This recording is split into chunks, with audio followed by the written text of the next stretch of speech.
Welcome to the CBT Coriolis Master. In this tutorial, I will show you how to find and rectify sources of error in a Coriolis Master. Incorrect measurements by our flow measurement systems can have many causes. In addition to a technical defect of the measuring unit, an incorrect measurement can also be the result of the overall process or the design of the system. To be able to reliably verify the cause of the error, the first step is to create a service report. Using this report, our application engineers in the factory can define the cause of the error with an accuracy rate of almost 100%. The service report covers the recording of the situation on site, as well as test reports for the sensors and electronics. By creating these logs, we form a reliable basis to provide our customers with the best advice and guarantee the reliability of the system in its processes. Once you have worked through this course, you will know how to perform the optical inspection of the FRAM and what factors are important, what installation conditions have to be checked and logged for a service assignment, how the service interface is set up and operated, how to check the electronics and sensors, and how to edit and fill out the service log. The correct mounting position of the device is vital to ensure that the Coriolis Master functions correctly. This must be checked on site and documented with photos for a subsequent check in the factory. Together with the measuring logs, this allows reliable recommendations to be issued for rectifying the problem. Before taking the photos, consult the plant operator and request permission to take the photos. You should receive permission if you explain to the plant operator why you want to take the photos and what they will be used for. For liquids, the best mounting position is horizontal, with the elbow to the bottom or vertical, and not at the highest point of the piping. Of course, air and any gas released can escape from the meter tube. If gases are to be measured, the vertical or horizontal position can be used.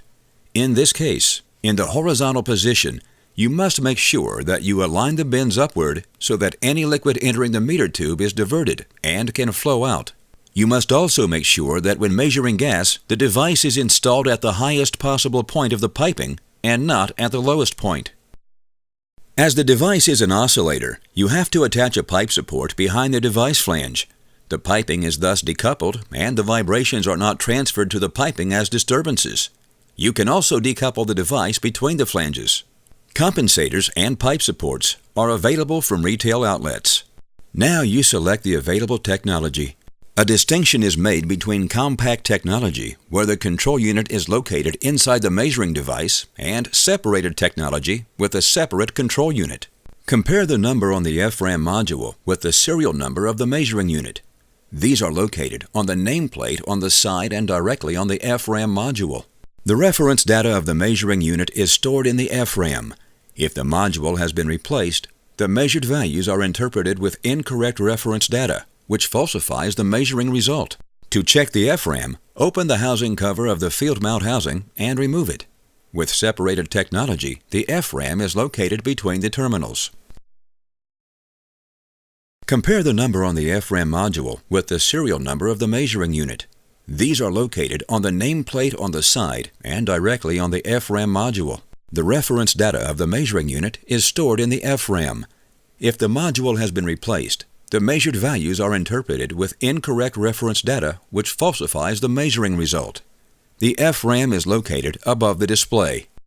Before we begin, I will explain the hardware of the device in more detail.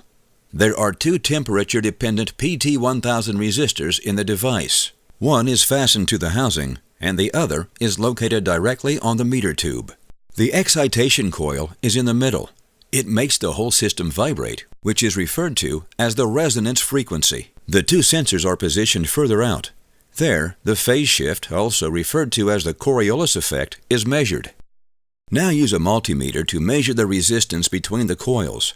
Hold the lug of the connector pointing upward, as shown in the image. This eliminates any confusion between the contacts.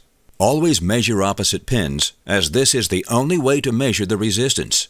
The service manual contains a table with the comparison data for the respective connections. The pins to the far left, 1 and 11, belong to sensor A.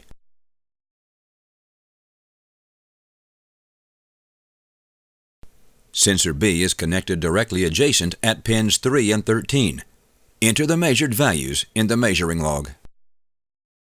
On the left-hand side, the cables of the driver coil are inserted in pins 10 and 20.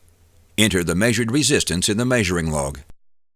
The temperature-dependent PT1000 resistors are measured in accordance with their temperature. These are located on pins 15 and 5 and on pins 16 and 6.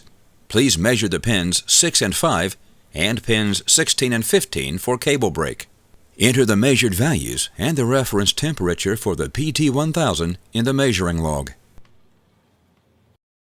Now connect your laptop to the measuring device and start the terminal program. If you are not familiar with the operations yet, see the following chapters: Hyper-Terminal, Preparing the FCM 2000 Heart Measuring Unit, and Startup.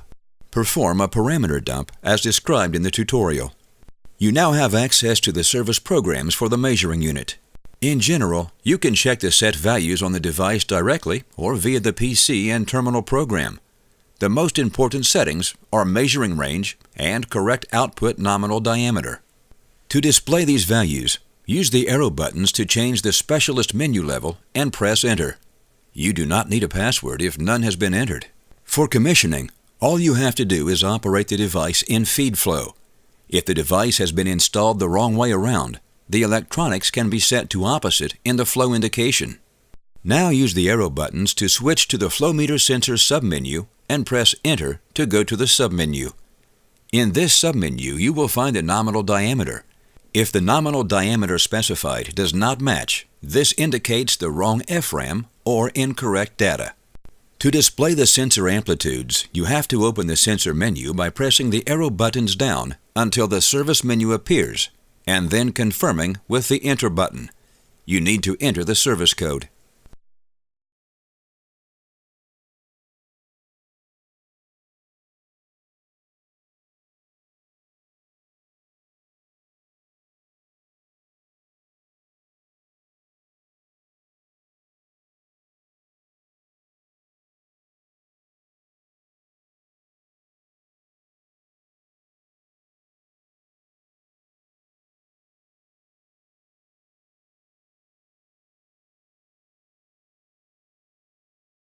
To balance the 0 point, the medium should be at the required temperature or already have been running in the system for some time. For the measurement, the meter tube should be full. To set the 0 point, the flow is stopped and, if possible, blocked by a gate. If the medium is no longer moving, the 0 point can be balanced via the computer. This procedure should be performed 2 to 3 times to see whether the system 0 point can be reproduced. The operation should be performed with the automatic and slow settings. If this is not possible, you can still perform the operation quickly, but this can lead to errors in the lower measuring range.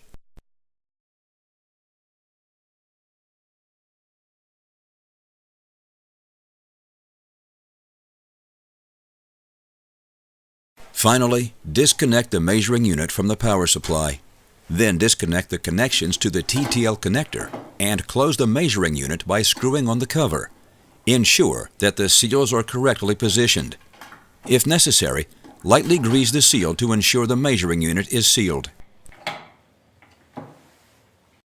Send us the file with the data log, the service log, and any photos created to the email address automation.service@de.abb.com, specifying the message number if available.